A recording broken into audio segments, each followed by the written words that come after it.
Man United travel to Crystal Palace on Wednesday night for the continuation of this fixture pile-up this Christmas. You know, after an important 1-0 win against Spurs, can Man United finally get that momentum and finally string a few wins together and maybe put some pressure on those top 4 spots? Let's get into it. You know, let's talk about the Spurs game first and foremost. That is the 1-0 win that Jose Mourinho has been hankering for.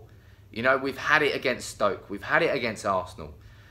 We lost it against both. We drew 1-0 in both games.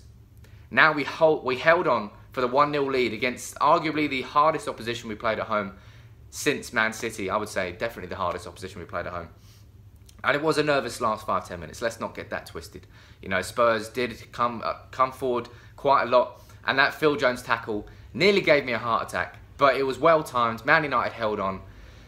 And, you know, apart from Pogba spanking the post and Hugo Lloris having an excellent game, the game would have been dead and buried a long time before that. But we've seen that before from Man United. But instead of losing the 1-0 lead and drawing, we held on for the 1-0 win. And I hope that is the galvanising result for the players as much as it is for me and the fans.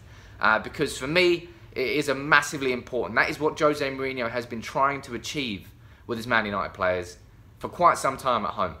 And every single time up until now, they've let him down. They have not let him down this time. And he'll be letting them know that. And the players themselves have a big confidence boost from that. And what better team to go to than the worst team in the Football League in 2016, Crystal Palace. A look at their last 2 results really says it all. A 5-4 loss to Swansea, whilst leading twice in the game, I believe. And a 3-3 draw with Hull, whilst leading 3-1 in the game. They may be scoring goals, but they are leaking goals left, right and centre. And it's Crystal Palace, man. I don't know how Alan Pardew's still got his job. I genuinely don't. But he must have an excellent relationship with Parish. And I just can't see anything but a United win. Call me arrogant, call me cocky, but anything but 3 points there is a very poor result. And what I just want to see from Man United, we've seen a 4-1 win over Fenerbahce. We saw a 4-0 humiliation of Feyenoord. Both of those matches were then followed by, I believe it was a Chelsea 4-0 and also the West Ham 1-1. We've really failed this season to be consistent in our results. You know, performance-wise, yes. You know, apart from Fenerbahce away, ever since the Swansea game, I think on November the 6th, we've had a real consistency in our performances. Not consistency in our results, but that's down to lapses of concentration, individual mistakes. That can be resolved.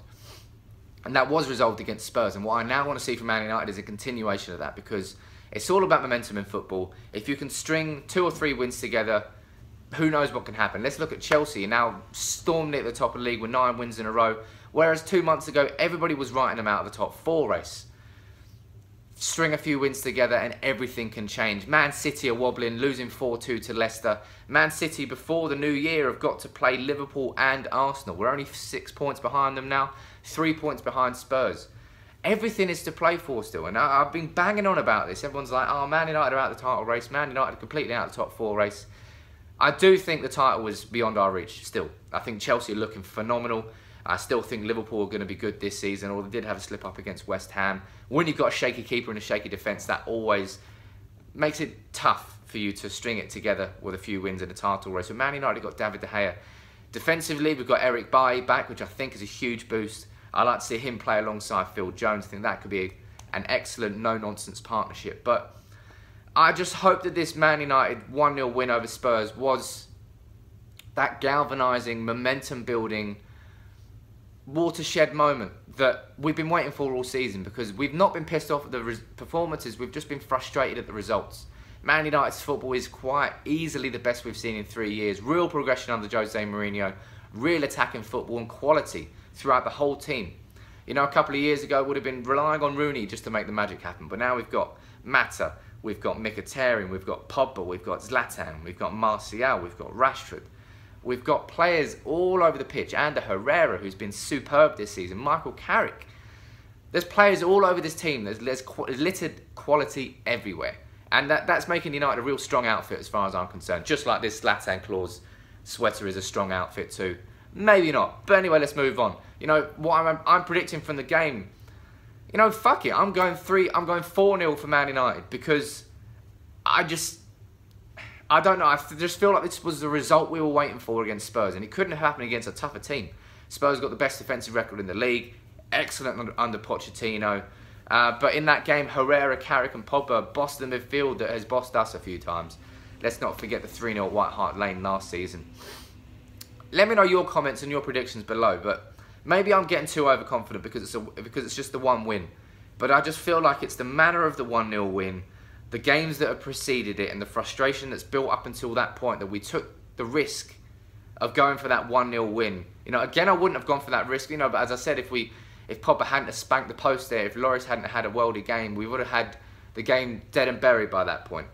So I'm still not surprised to see Mourinho shut up shop in the last 15-20 minutes of a game, even with a 1-0 lead and what's happened this season. But he took the risk, the players took the risk, and they took it on against a very tough Spurs team, and they came out with the 3 points.